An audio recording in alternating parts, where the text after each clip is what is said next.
Each year, Microsoft Research hosts hundreds of influential speakers from around the world, including leading scientists, renowned experts in technology, book authors, and leading academics, and makes videos of these lectures freely available.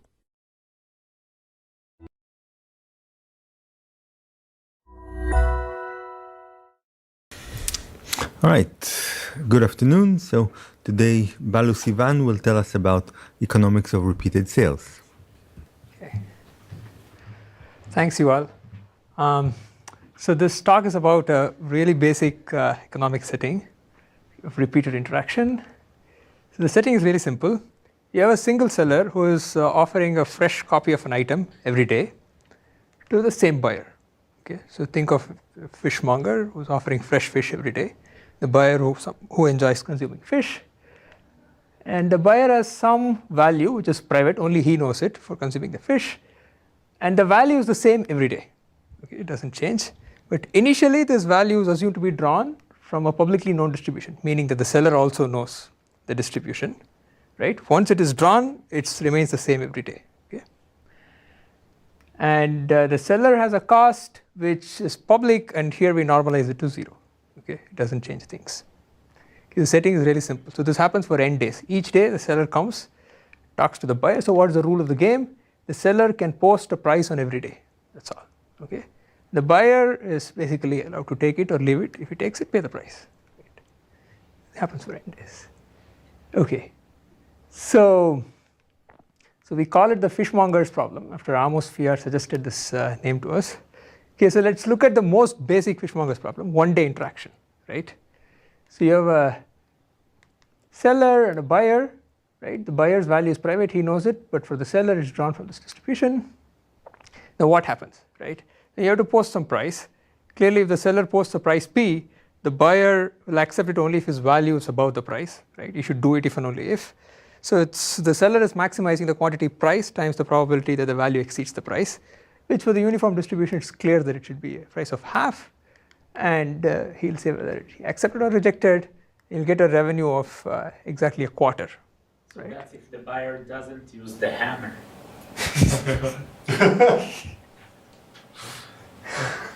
Yeah. Okay. So what happens if you have a 2-day interaction, right, between the seller and the buyer? So again, the value, emphasize the value remains the same for the 2 days, otherwise there's nothing to do here. The value is getting freshly drawn every day. You know, the seller obviously is interested in collecting as much information as possible about the buyer's value from the first sale. And the buyer, on the other hand, is very inclined to hide his value because the seller will exploit it if he knows about this value, right? So what will transpire in the 2 days, right? Something will happen on the first day, something will happen on the second day. So what's the revenue, right? That's the question you're asking this talk. Okay, so clearly what's the problem, right? What is the buyer afraid of? The buyer is afraid of the fact that the seller will exploit the knowledge of his value, right? Suppose the seller can pacify the buyer by saying that I'm not going to exploit you. The seller can commit that in all the future days this is the price, and he reveals it on the first day. If he has the power to commit, then one thing that the seller could do is the following. On the first day he puts a price of a half, and he commits on the first day itself that regardless of whether you accept or reject, I'm going to put a price of a half on the second day also, right? Then it's clear that the revenue for 2 days is just 2 times the revenue for 1 day. It's a half. The same token, the revenue for n days is just n over 4. Okay, I'm going to call this as the Myerson optimal revenue benchmark. Okay, so the single day optimal. It's a very special case of Myerson's mechanism, which is what is the single day optimal thing, and that's why I call this Myerson optimal revenue benchmark. So if the seller were able to give this commitment that I'm not going to exploit you, the situation is very clear. Okay, you have a nice revenue, linearly growing revenue. But realistically, the seller is often not able to commit to this kind of a price sequence. After all, it's very difficult to resist the temptation of lowering a price if you think that the buyer is not buying, or to raise the price if you think that he's capable of buying, right? In any case, the buyer is not willing to believe that the seller will not succumb to this temptation. Okay, so what will happen in this case? So you have no commitment from the seller about future prices.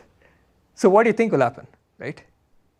how many people think that the seller extracts the entire value of the buyer, right? So what's that? Eventually, right? So he slowly learns, interacts, and then at some point, as number of rounds goes to infinity, you get almost the entire value. So who thinks that? And what can the buyer do? He can. The buyer can only say yes or no every round. That's it. He can cheat, yeah. I mean, of course, he can do anything, right? You post any price, I can say yes or no arbitrarily. No rules that I should do something. If I accepted a higher price, I should reject anything. What does the buyer's value, what's the role of the buyer's value in this, if the buyer can do anything? No, I mean, the buyer can do, in principle, he can do anything, but he wants to maximize his utility at the end of the game, which is his value for consuming the fish over n days minus the price he paid, and the utility is additive over there. Okay. Right? And there's no loss for not buying any fish. There is no loss, yes, but he gains something if he consumes and pays a price lesser than his value. Right. So do you think that at the end of this interaction, the seller will eventually know everything? Or that it doesn't matter, right, whether he can commit or not, I'll get exactly Myerson optimal revenue. Or that you'll get something even lesser than Myerson optimal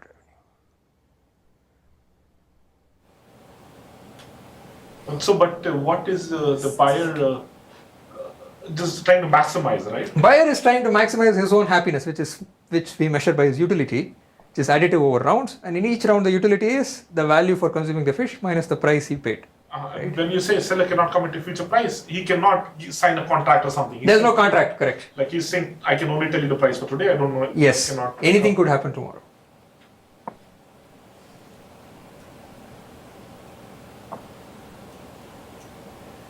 I think seller should be at a disadvantage, huh? Any other? Given that you're asking this, the answer is probably C. Yeah, okay, so it is C, but the proof is very simple and cute, okay? So suppose there was an equilibrium, right, where equilibrium is a pair of strategies, so the seller and the buyer, where each one is mutually best responding to the other, right? If you give me this equilibrium and tell me that there is an equilibrium where you can extract more than Myerson optimal revenue, right, then I can use it to get a one-round mechanism where I get more than a quarter. And here's how it works. You give me this mechanism, and here is the one-round mechanism. Okay, the one round, I'll ask the buyer to report his true value to me, and I'll say that I'll simulate this perfect Bayesian equilibrium. Right? So I'll define what an equilibrium is, but for now I'll simulate the equilibrium, then pick a day at random, and whatever transpired on that day is basically going to be the result of today. Which means if you bought on that day, you better buy it today and pay the price that went on that day. Right?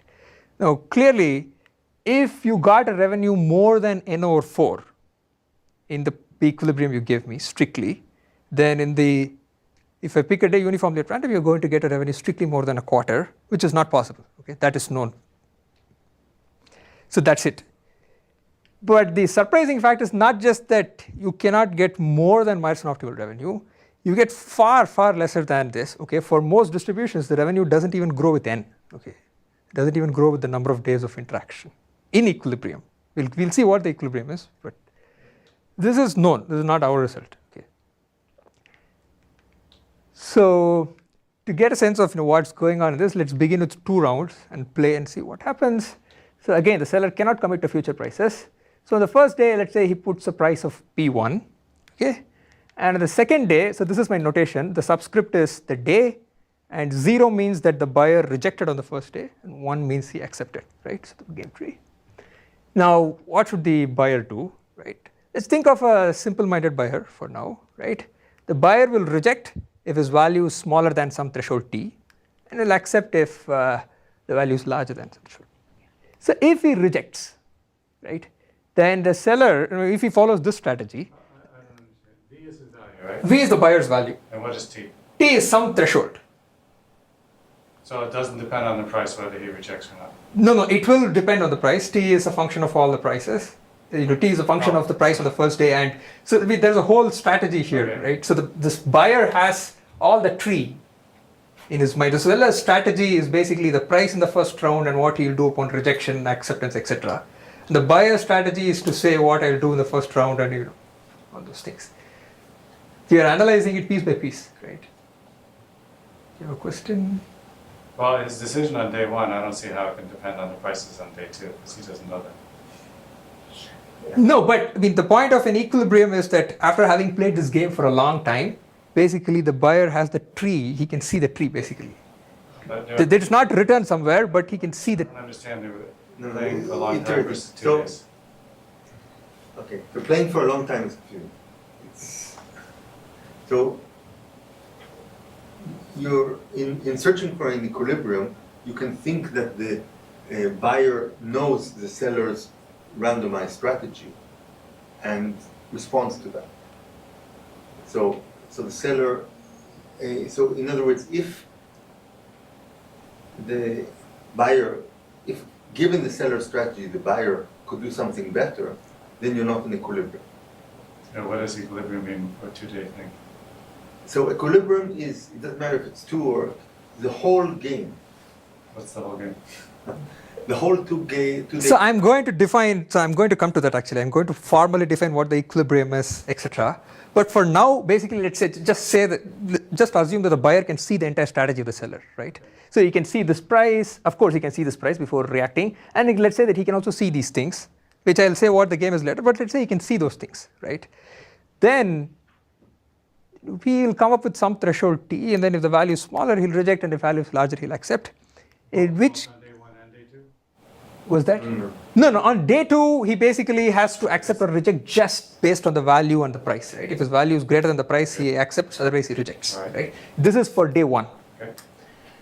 Now, if this were an equilibrium, right, for instance, one of the conditions that has to be true is that if the buyer follows the strategy of rejecting when his value is smaller than T, then the seller should update his belief about the distribution to be uniform 0 T, and which means the price on this day should be T over 2.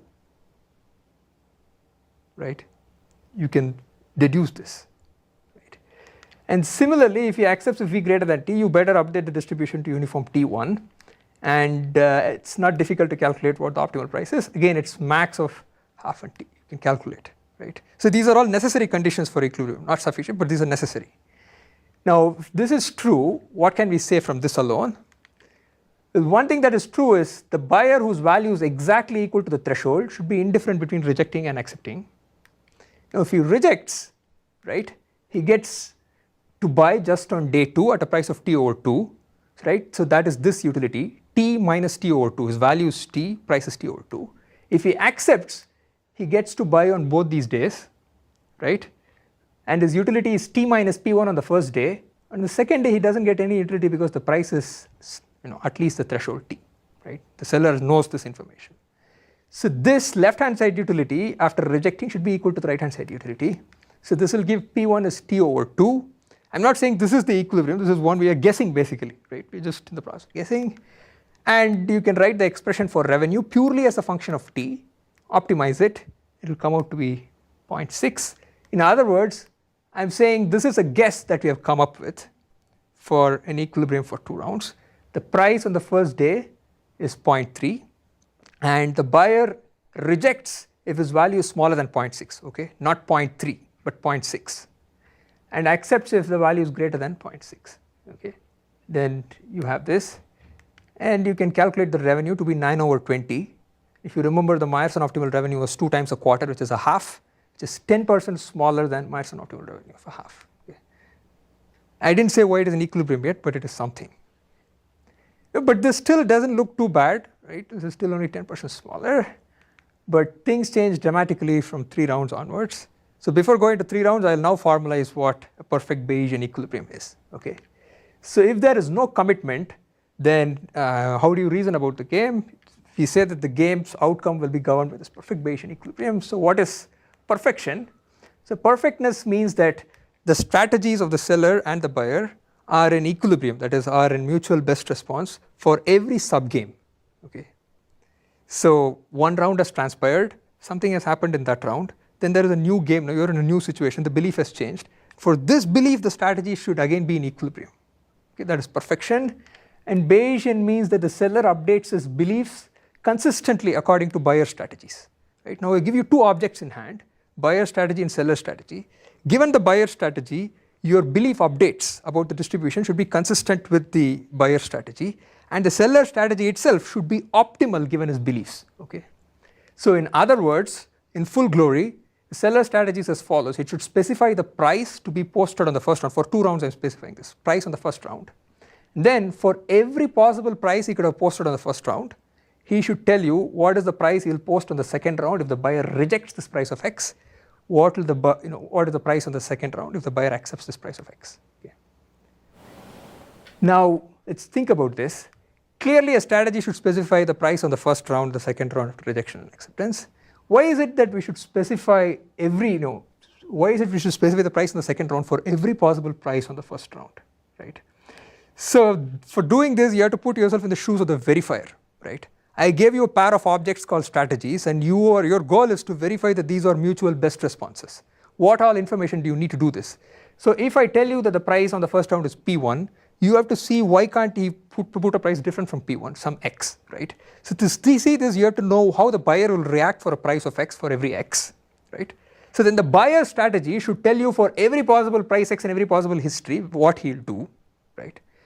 Now if this is the strategy the buyer gave, you better verify that the buyer is best responding by the strategy, which means if the buyer is saying at a price of X I'll react like this, you should ask him why did you react like this, because then he'll tell you I reacted like this because if a seller puts a price of X in the first round, then this is the price on the second round after acceptance and rejection, then that better be a part of the seller strategy. Okay, so that's why in full glory this is the strategy. From this, in the backward induction manner, you can verify that this is a perfect Bayesian equilibrium. From the last round I will verify that the buyer strategies are a best response for the seller strategies, sellers' beliefs are consistently updated given buyer strategies, and seller strategies are optimal given buyer's beliefs. Okay, there is a circularity here. Okay, beliefs are consistent given strategies, and strategies are optimal given beliefs. So you can't compute a perfect Bayesian equilibrium, you can only verify it. Okay, you can only verify it. If I give you something, you can go and verify. You can verify. Yes, you can verify. Yeah. Okay. So this is what. So if they could commit, then both the buyer and the seller would be off. Is that correct? Would be better off. But if they commit, yes. But they can't. Yeah. It's not a best response. Right. Exactly. So if basically the buyer is not willing to believe that the seller will not succumb to temptation, that's it. So is it clear like about existence or something, or do you have to go to random? Right, I'm going to talk about existence. So there is a big hammer theorem which says that for every game there always exists a PBE, but the question is the nicety of the PBE, right? I mean the perfect Bayesian equilibrium could be horrible, but how nice it is, that's basically the starting point of this work. Okay. Okay, so this is what a perfect Bayesian. In the case of 2 is hard to roll. Right, I'm going to yeah, that's exactly. So this is what previous work says. Right, so they analyzed finite horizon n rounds. They considered just 2-point distributions, right? Buyer's value is low or high. For this, they said that for all except the last few rounds, right? By few, I mean a constant number of rounds, independent of n. The price in the first initial n minus constant rounds is the lowest point of the distribution. Here it's L. Okay. Now Schmidt basically generalizes to arbitrary discrete distributions. Right? Let L be the lowest point in the support of the distribution. And what he showed was that the PBE is guaranteed to exist according to some big hammer theorem, and in every PBE. Are you saying in the Hart and Tyrrell's work that if the L and H are known, right, they are known, right, then the seller is going to price at a low price except at the end? Yes. Which means he won't even find out whether he could have sold at the high price until the end. Yes. I don't understand. That doesn't seem like the logical thing to do. Yeah, but the thing is, this is basically what equilibrium dictates, right? If you want all the conditions that I specified in the previous slide to go through, going to reject. Yes. I see. Okay. Right. Right. Right. And basically, this is generalized not just for 2-point distributions, for arbitrary discrete distributions. Again, the seller will be posting the small price of L for all except the last constant rounds. So this is, as he said, I mean, extremely bad deal for the seller, right? I mean, this is unnatural, and you don't expect this in practice also. Why, right? So here is one possible explanation for this. Okay, so we show the following. So we posit that a threshold equilibrium is what constitutes natural equilibrium. By a threshold equilibrium, I mean what we just saw for the 2 rounds case, right? The buyer rejects if his value is smaller than something and accepts if his value is larger than something, right? A non-threshold equilibrium means that I'll accept for some set of values, and then I'll reject, and then I'll accept, and things like this, right? This seems unnatural for several reasons. First, from the buyer's point of view, and also from the seller, this would mean that his belief is basically supported on fragmented intervals, right? If the buyer rejects, then I'll say that probably his value is between 0 and 1/5 with some probability half, and 1/3 and 2/3 with some probability half. This kind of a belief will happen if it's not threshold. Right? So if we agree that threshold equilibria are natural equilibria and just look at them, then we characterize exactly when a threshold equilibrium exists. Okay? So we show that threshold equilibrium exists only for those distributions for which the 2-round game has an equilibrium where the first round has a price of L. By the way, the 2-round game always has a threshold equilibrium. It's not just for uniform 0. L is the low point of the distribution. Lowest point in the support of the distribution, arbitrary distributions, but the lowest point in the support of the distribution is L. Okay? If you have an equilibrium for the 2-round game where the first round price is L, only for precisely for such distributions is there a PBE in threshold strategies. Okay, otherwise a PBE doesn't exist basically. That's the problem in this game. No natural equilibria exist, and this kind of almost never happens, I believe. There are some distributions you can construct for which this is true, but for instance for the uniform 0, 1 we just saw, and it's essentially the unique threshold equilibrium, unique equilibrium also. The first round price was 0.3, right? It's not 0. 0 is the low point of the distribution. Okay, so this is not quite satisfying. So you look at a natural equilibrium, this doesn't exist, there's no commitment game. We looked at what could happen if we allow partial commitment, right? So the seller says that I will not raise the price, right? That much guarantee I can give you, I will not exploit, but I could lower the price in the future, okay? So in some sense decreasing the price is beneficial both to the buyer and the seller, right? The seller is doing it because it's benefiting him, and the buyer in any case is happy to accept a lower price. So basically what we are saying is liquidation sales are allowed, right? One side is fine, other side you can't raise the price. If this were the case, this commitment can be given credibly, then we show that threshold equilibria are guaranteed to exist, unique threshold equilibrium for most distributions, and for the uniform 0, 1 revenue we can analytically calculate what the revenue is. It goes from constant to square root n over 2 in the unique threshold equilibrium that exists for uniform 0, 1. Okay. So you can compute this for any distribution. It's easy to write a program, but analytically it's not possible to do it for every distribution. So I took uniform 0, 1, and you'll get this revenue as opposed to a constant. But still much lower than... Still much lower than the Myerson optimum, correct. And so why would the buyer be more willing to accept such a commitment than the other commitment, which you said you wouldn't accept? It's not. So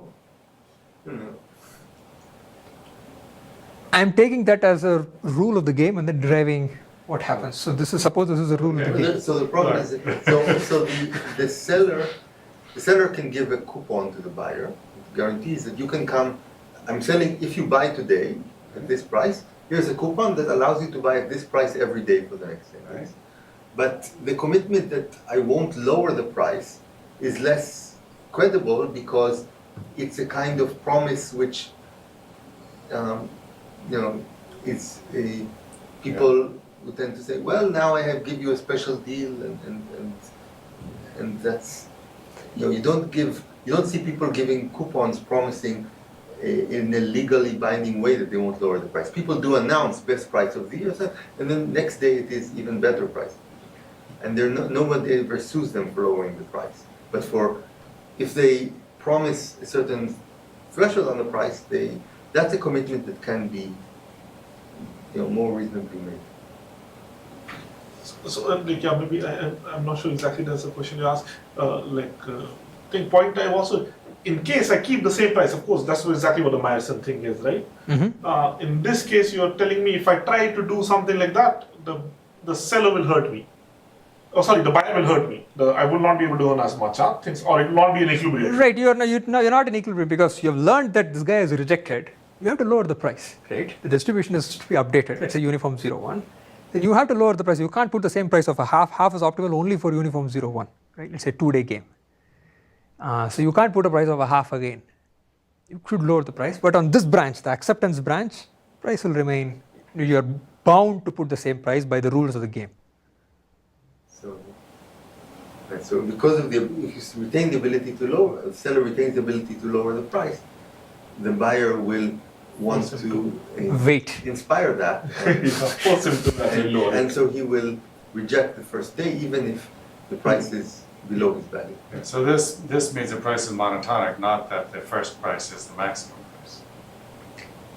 I mean, in this branch, the price remains a constant. The acceptance branch, the price remains a Not that constant. the first day is the maximum. No, yeah. For instance, for a 2-day game, the first day price is larger than the first day price for an n-day game, right? Is that what you mean? Yes, it goes the reverse. If I play a 2-day game, and then what the first price is, that price is larger than the price for a 1,000-day game, let's say. Is that what you're asking? No, the day each price, this commitment cannot increase the price. Yes. That means each day is at most the previous day. It doesn't mean that each day is at most the first day. Right? Right. Yeah.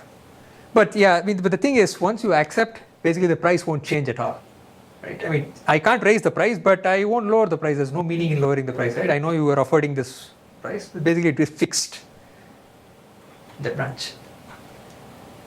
Okay. So let's just go over this proof quickly. Let's say that Pn is the price in the first round of an n-day game. And Tn is the buyer's threshold in the first round. That is, if I'll buy if value is at least Tn, I'll reject if its value is smaller than Tn. And Un is the utility of the buyer with the highest value equals 1, what utility he gets, right? And Rn is the revenue in the n rounds game, okay? So let's draw this diagram. So you put a price of Pn on the first day, and if the buyer accepts to buy if value is at least Tn, then the distribution gets updated, but nothing really happens here, right? The price has to be Pn, right? You can't change the price. It will stay the same forever, okay? So if the buyer accepts in the first round, the point is that the price will remain fixed at the same Pn. And from this, you can write what utility of the buyer with value 1 is, right? The buyer with value 1, the highest value, he'll buy in all the rounds. And his utility is n times the utility in one round, which is 1 minus Pn, right? It's Un. Now if you reject, right, value less than Tn, then the distribution is uniform between 0 and Tn. So what do you think the price should be here? So uniform 0 Tn is basically just a scaled version of uniform 0 1, right? So, and you are in an n minus 1 round game. So the price better be P times P sub n minus 1, but just scaled by Tn, okay? So this is the price on the n round game, n minus 1 round game, and then this goes on. Now given this, you can say that you write the same equation as before. The buyer at the threshold is indifferent between buying and rejecting. If he buys, then the price is a constant. His value is n times Tn minus Pn. If he rejects, then his utility, now this buyer is basically at the end point of the support of the distribution, just like 1. So his utility is just u sub n minus 1, but scaled by Tn. This is the utility upon rejection. This is the utility upon accept. Then you can write the revenue, right? So you now have this 4-variable recursion, and you solve this, you get what Rn is, okay? And the price comes out to be, as you said, it's a very small price to begin with already, but the buyer's threshold is very close to 1, okay? So the price is extremely tiny, but the stingy buyer still is bargaining and saying no for some time before he accepts. It's not exactly what you say. He's already scared you. It's not that he's going to, he still rejects a bit, but he's actually already scared the seller into putting a very low price. And to get the point across, he still goes and rejects it. Yeah, exactly. Unless his value is at the top. Yeah. You asked earlier why you don't see this in practice. This is because you don't have any losses for the seller for not selling. Oh, okay, you said it was normalized, but It's normalized to some cost. I mean, you could take the basement to be something, right? Like. okay, so 0. This really means just above his cost. Mm-hmm. Okay. Right. Okay, so that's the summary for 2 rounds. Basically, the point is that a threshold equilibrium is at least guaranteed to exist. We have revived back the natural equilibrium, and it's also kind of unique for most distributions. And you can compute it for any distribution, but analytically we do it for uniform 0 1. But as Mohit pointed out, this is still far from n. Square root of n is still much smaller. So we now go to an infinite horizon game where the game is repeated infinitely, but to keep utilities finite, we do a time discounting, which means both the seller and the buyer will discount tomorrow's utility by a factor 1 minus delta, right? I'll explain what Markovian strategies is in a bit, but for now don't worry about it. So time discounting is really equivalent to saying that the game could stop in any given round with probability delta, right? So for this, we calculate the PBE revenue for the uniform 0-1 distribution, and this is at least 69% of Myerson. Don't you want it to be independent of what's going on? Sorry, what is independent? Something that could be dependent on the history. Yes, this is independent. Yes. Right. So it's not just a stopping time. I think it's misleading to say stopping time. Right. Okay, so for the uniform 0-1 distribution, you get a 69% of Myerson optimal revenue. Okay, so what is Myerson optimal revenue? Again, you get a quarter in every round, but now it's quarter times this 1 plus 1 minus delta and so on. It is 1 over 4 delta. Okay, so you get a quarter of, you get 69% of 1 over 4 delta, right? That's the optimal benchmark, right? So this is basically the time when the seller is able to get back all this money in this model.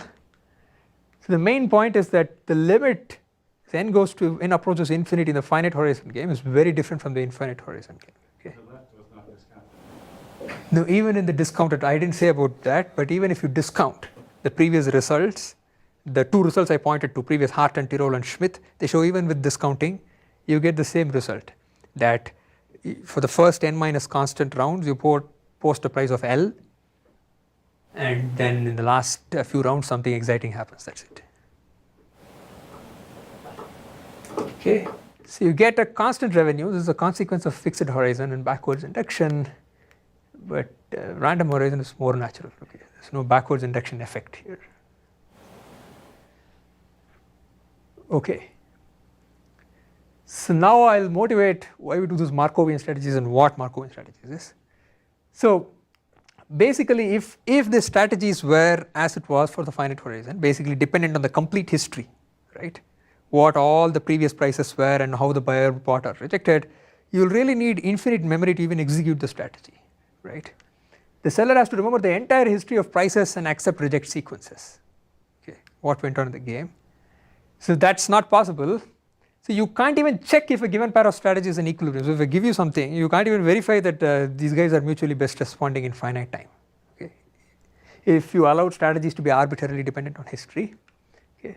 So Markovian strategies are basically those which depend only on the belief, not on history. Belief means what your belief is about the Bayes distribution today. It doesn't matter what path you took to come to this belief about the Bayes value distribution, right? Now this belief, of course, is not a... What is the belief dependent on? Belief is dependent on how the game progressed so far, right? So the buyer, I put a price of P, he rejected, okay, then this... there is an initial distribution, let's say uniform 0-1, and then I put a price, you rejected, then you accepted, then you rejected, and so on. I continuously update my beliefs. Isn't that what you mean by history?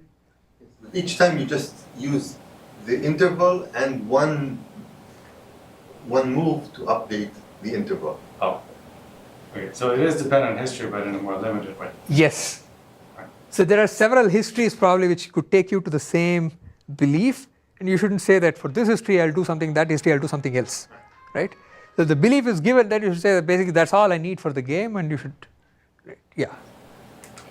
So basically every subgame is identical to the original game except for the belief, and belief is defined just by these two numbers, right? The beginning and the end point of the interval. The point is, again, this motivates why a threshold strategy is... Uniform? No, I mean uniform is for the uniform distribution, it could be anything, but it's some interval, right? Yeah. But this again motivates why threshold strategies are natural, because if the strategies were not threshold, even the belief is not finite, belief will also grow, right? Because the belief will be a splintered collection of intervals and fragmented intervals, and it keeps on growing, right? But for a threshold strategy, it's clear that you always in an interval, irrespective of what the sequence was of accept and rejects, right? Okay. So if you restrict the seller to Markovian strategies, again the same notation, let's say P is the price in the first round, and T is the buyer's threshold, right? If value is higher than T, you'll buy, otherwise you'll reject. U is utility of the buyer, the highest value, namely 1, and R is the revenue, right? You draw this diagram, and here again, if the value is less than T, you update the distribution to uniform 0 T, then we know that the price should be the same as before but scaled by T, PT. But what do you do here, right? Value is larger than T, then distribution is uniform T1, it's different from uniform 0, 1. And earlier we got out of this issue by saying that the price cannot be raised, therefore I'll just take this price and put this price here. But now I can't do this because I'm not putting any such constraints, it's a 0 commitment now.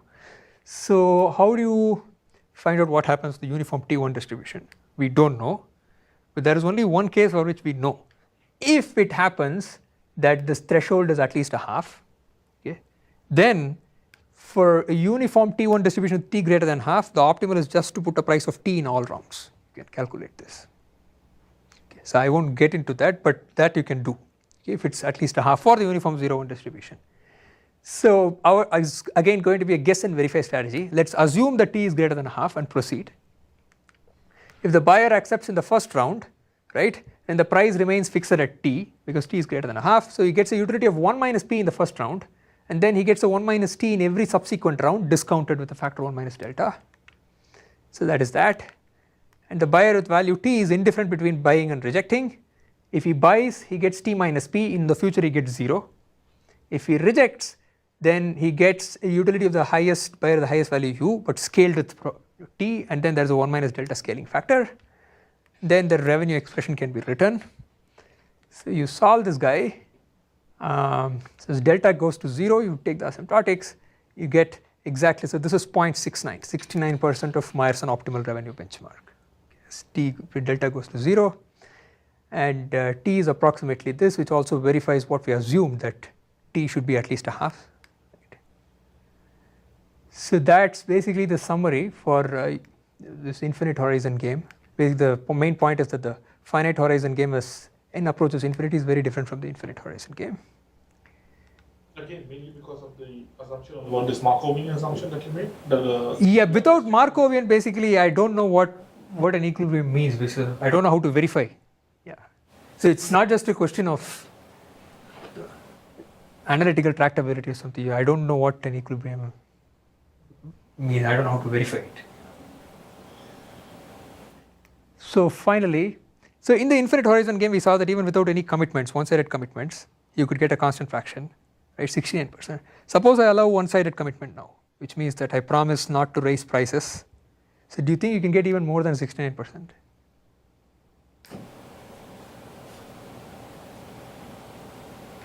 You weren't raising prices in the previous one as well, huh? Was that? You were not raising prices even in the previous one. I was not raising prices, but the price was, no, I was raising prices in the first round, but here it turns out that you get exactly the same revenue as Myerson. So I was raising prices. If you look at this, the price was not P, the price was T. The T remains fixed afterwards, but after the first round the price did raise, okay. But it turns out that you get exactly the same revenue even if you allow one-sided commitment for the infinite horizon time discounted. So that's basically the summary. So the finite horizon repeated sales game is not as nice as it was thought earlier. Threshold equilibria don't exist for most distributions, and one-sided commitment is better. You get something. The revenue at least grows with n. I think it seems like the infinite horizon of time discounting is the right model because it gives something that you would expect in reality. So this, as I said, is a very basic setting of repeated interaction, and you could do more than this. So what happens if there are multiple buyers, multiple sellers, seller has a cost which is not publicly known. Again, that also is drawn from a distribution, let's say, and all those things. So how does the game proceed? What is an equilibrium in all these games, etc. So what about the motivation? I didn't talk about this. So if, in fact, people actually do this. So in search ads, you set a reserve price for what the minimum bid has to be for an ad to be shown, and this depends on how you bid in the past, right? Things like this, and there is behavior-based price discrimination. How the buyers the seller who sets the reserve price, it depends on how the buyer did in the past. Yes. Because you said, I don't know, how are you? It's not Okay. you. Right. And there is behavior-based price discrimination, which firms already do. Amazon is known to do this kind of behavior-based price discrimination depending on your history, right? So you have loyalty cards and everything, which basically once you swipe it, I see your entire history, what happened on this day and that day and so on. So I could do this. And this is how economists studied this. So in Hart and other papers, they call it behavior-based price discrimination. So that's basically all I wanted to say. Thank you.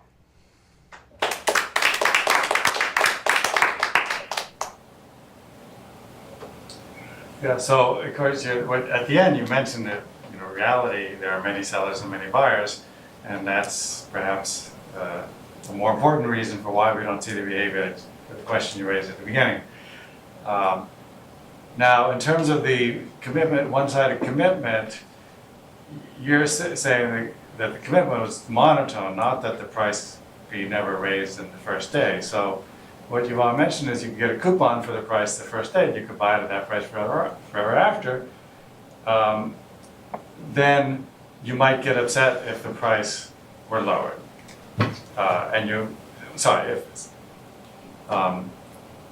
If you got a commitment that the price didn't change and the price were lowered, that you might get upset. But that just means the price being lower than the first day. I don't see how that's related to monotonicity. No, but the point is it never happens in equilibrium, right? There's a possibility in the game, but in equilibrium, once you accept, there's no question of lowering the price, right? Because it's, the seller is not best responding. If I know that you can afford this price, and I'm bound not to increase the price, I better post the same price in all the rounds, right? So raising the price is not allowed by the game. Lowering the price is not good for me. But you lower the price upon rejection. Upon rejection, yes. But if you buy, it doesn't make any sense for me to lower in the near future, right? Because I know you'll keep buying. Right. You bought now, you'll buy in the future as well. Like your incentive not to reject is highest in the earlier rounds because then you have more to benefit from the seller lowering the price. So, but once you decide, okay, So you won't buy and then come to a remorse that, oh, later this guy has lowered, right? You keep on rejecting and then, so basically the game proceeds like this. It comes reject, reject, reject, reject, reject, and accept, accept, accept. That's what happens in the numbers I showed you, right? Tn was... But doesn't it depend on what the rules of the game are? yes, yeah. I mean, I'm questioning the rules of the game. so the rules are that you're not allowed. Okay, So there was The a rules- question of the rules are more justifying one general. commitment versus justifying the rules another are commitment. that the seller always has the option to. I mean, he can, right? More generally, he can just give a coupon that says. That gives an upper bound on the price in a certain day. He can give any kind of coupons like that. He can tell you, in giving you a coupon that says in 7 days you can come to my shop and buy and get an item at. It's an option to buy at this price. And he can give any such number of coupons for any future days.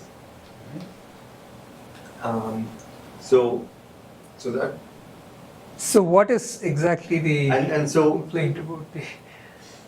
There was an objection to commitment not to change the price, right? Right.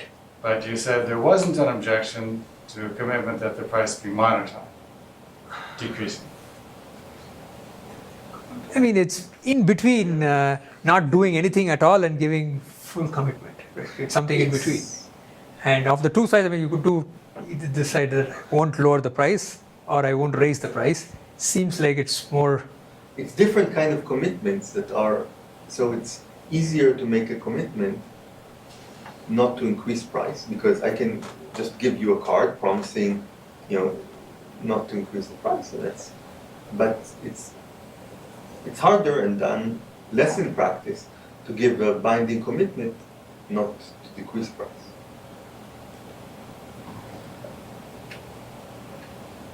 Why? Because you need more like a outside monitor for that, while the buyer is himself a monitor because he's in. So if you later decrease the price, then the generally that's the buyer is less likely to protest that if you then. But that's ignoring the rules of the game.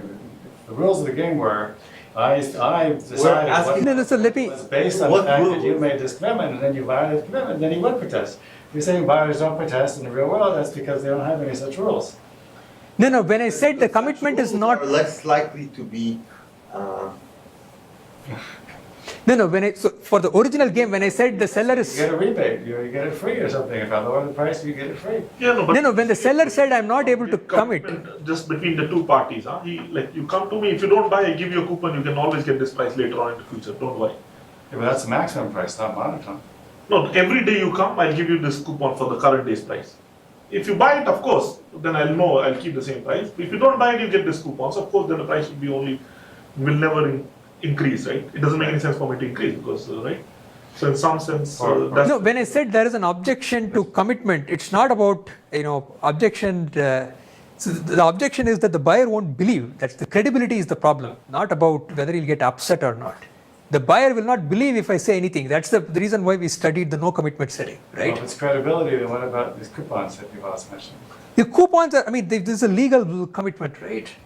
So if I tell you that you can buy this at this price tomorrow, then I have to honor it, and the equilibrium also turns out that So you see a lot of people giving out coupons which legally bind them to an upper bound on the price, and then you see sometimes people saying this is the lowest price of the season, but you don't see people making legally binding commitments to that effect. Well, this is an issue, a market where there are many sellers and buyers, and it's the real world, it's all completely different. Let's see how it applies.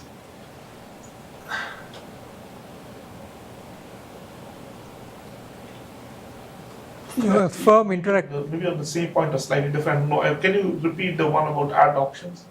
What was how the reserve price was so what? Right. So if you are a search engine and you are a search engine and you have to set some reserves on the minimum bid to be able to qualify for getting shown the sponsor search slots, then I can update this reserves based on how this particular, let's say chocolate is the keyword for which you're bidding, your Hershey's, let's say, then based on how chocolate has performed in the past, right? That of course includes not just you, it includes other Nestle and what other people did also, but people do this, right? Take into account how bidding has gone in the past and change the reserve price. And it's not clear how buyers will react, knowing that this is what is going to happen to the reserve price. So usually people think of an isolated Victory auction, and then you should be truthful. But the point is that when in a repeated setting, even if it's Victory, even if it's second price auction, you have a motivation not to be truthful and to either reject prices that are below your value in order not to divulge information that will be used in reserve prices in the future. There's also no equilibrium in the real world.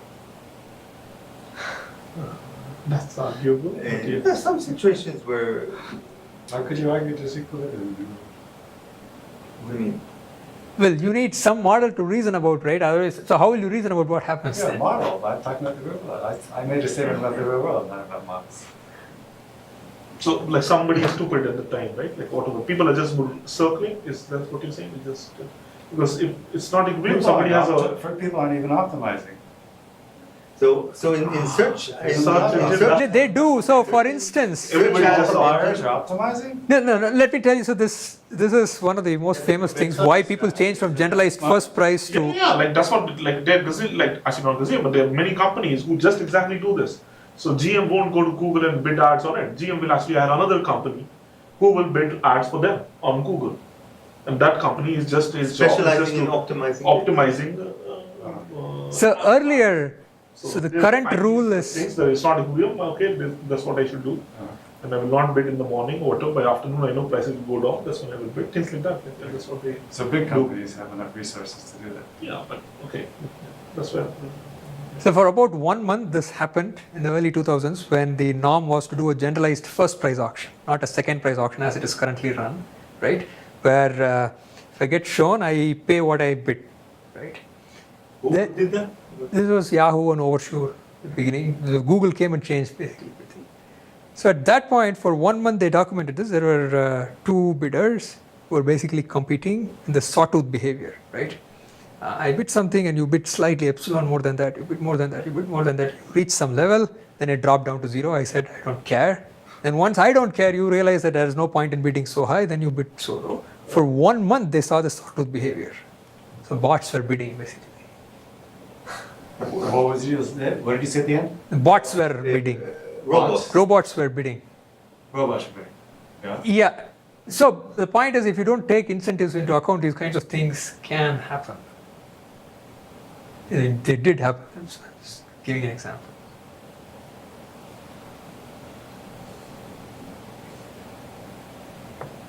What about discretizing effects? Okay, so I mean the existence or everything is for every distribution, not about discrete or continuous. So for instance, this one-sided commitment game, it holds for every distribution. I just calculated analytically for this. But for the infinite horizon, we just do it for uniform 0, 1. Right? It's not yet there for other distributions that I don't know.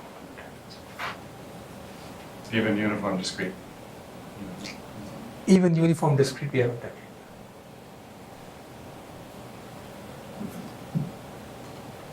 Okay, let's thank Balu again.